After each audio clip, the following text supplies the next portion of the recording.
Welcome back, everyone, to another post-game edition looking at the Vols. It's been a while since we've done one of these. It's been a while since we've had a not 7:30 kick, let alone a home game. I'm Mike Wilson from the News Sentinel, joined by Blake Topmeyer, also of the News Sentinel. We're here to talk Tennessee's 31-19 loss to Florida today. Obviously, one main talking point for us here, and that is the quarterback position. A lot of pining in recent weeks for Jarrett Guarantano to hit the pine, and he did. Due to contact tracing in part, hadn't practiced in 13 days. But either way, Tennessee made a quarterback change. Harrison Bailey, true freshman, made the start. Brian Maurer and JT Shrout also played, more notably Shrout, who played the whole fourth quarter. Blake, how do we evaluate the quarterback position, I guess especially Harrison Bailey and JT Shrout at this point? Well, there were no catastrophic mistakes, which felt like a step in the right direction based on the recent weeks. I mean, the main problem with Jarrett Guarantano throughout this losing streak is just the untimely errors he was making. The couple pick sixes against Kentucky, the fumbles against Georgia, the pick six against Auburn. Harrison Bailey was a pretty modest performance, but this is also a true freshman making his first career start. But he didn't make any big mistakes. Now, we still don't know whether he can throw the ball downfield or not. He really didn't test the defense much downfield.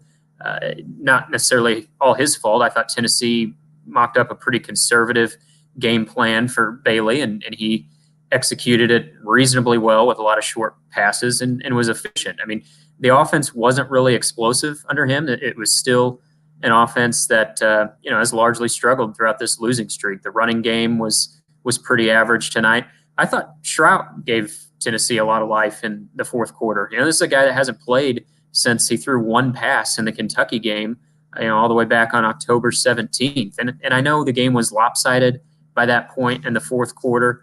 And, Florida was probably playing a little bit soft on defense at times and maybe not playing with its full intensity. But still, I thought Shrout threw a lot of nice balls. Threw a great ball to Velus Jones for the final touchdown. So I thought they both showed enough to where Tennessee doesn't need to turn back to Guarantano next week against Vanderbilt, whether it be Bailey, whether it be Shrout, whether it be a combination of both.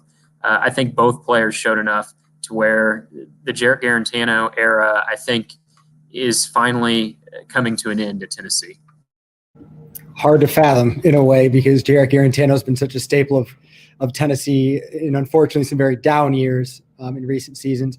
But yeah, Blake, it does seem, Brian Maurer's been on the outskirts of the quarterback battle for a while. He played a little bit at Arkansas, but was ineffective. Tonight was his first night or game this season. He's completed a pass for more than a yard. So just doesn't really seem like he's a factor. So if you're evaluating this and saying, all right, we've got JT Shrout and Harrison Bailey as our choices here as Tennessee, what is the deciding factor at this point at quarterback? Are you looking at next season and developing a guy like Bailey? Or are you saying, hey, maybe JT Shrout gives us the best chance to win right now, so play him against Vanderbilt, try to get a win there? If you're a coach in that moment, how are you evaluating that? I think you probably think a little bit about next season. I think Bailey needs to play the next 2 weeks. I think he probably should have been playing a little bit more in the previous weeks, if not a lot more, but certainly he probably should have been playing a little bit more in recent weeks. So I think he has to be in the mix.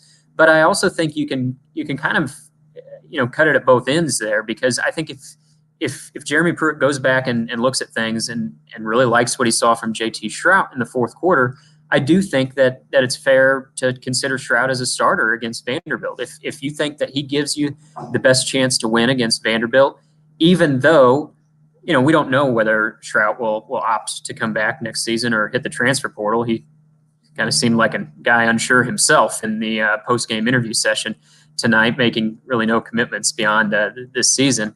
But, if you think he gives you the best chance to win against Vanderbilt, I think that's a fair option. Get Bailey some snaps, because I do think that's important for him to get playing time with an eye toward 2021. But Tennessee can ill afford to lose against Vanderbilt. And I guess more to the point, Jeremy Pruitt can ill afford to lose against Vanderbilt. So he has to play whoever he thinks gives him the best chance to win, with the caveat of, I don't think that can be Jarrett Guarantano.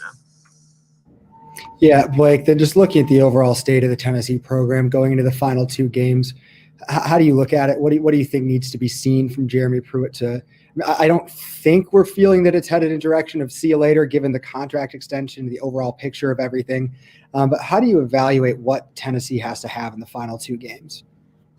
Yeah, I think all along I've been in the camp of it's more likely than not that Pruitt will be back next season. I think that remains the case. Now, a part of that belief is that I think Tennessee is going to beat Vanderbilt next week. If Tennessee loses to Vanderbilt, I might feel differently about Pruitt's tenure. But, tonight felt like at least modest progress. And I guess it's a sign of just how poorly this Tennessee season has gone that a 12-point loss to Florida feels like modest progress. And in reality, the game was a pretty comfortable Florida victory until a couple late scoring drives led by JT Strout. But still, it did feel like a little bit of modest progress tonight. I think Tennessee has to continue to show that in the next 2 weeks. They need to beat Vanderbilt.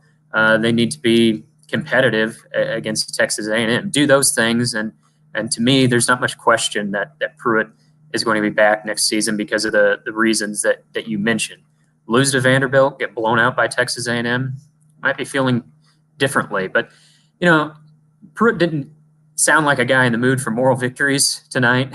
Said he came to the stadium to win, was a little bit testy in his post-game interview at times. But, I do think he saw a lot of things that he liked tonight. He's continually liked the effort.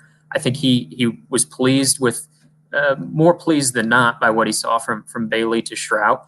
And, unlike some of the other losses during this losing streak, there was at least, a few areas where you could feel good about it. I mean, heck, Florida's 31 points somehow were a season low, And so, I know we're kind of grasping at straws for silver linings, but it did feel like, there was a little bit of progress for Tennessee tonight, certainly at the quarterback position where they didn't have any catastrophic errors. That's all from us here at Neyland Stadium in a frigid press box. Stay tuned to Go Vols Extra and KnoxNews.com for all the latest on Tennessee football, the quarterback position, which we will ask about, despite Jeremy Pruitt insisting it doesn't need to be asked about anymore, moving forward into Vanderbilt week and Texas A&M week.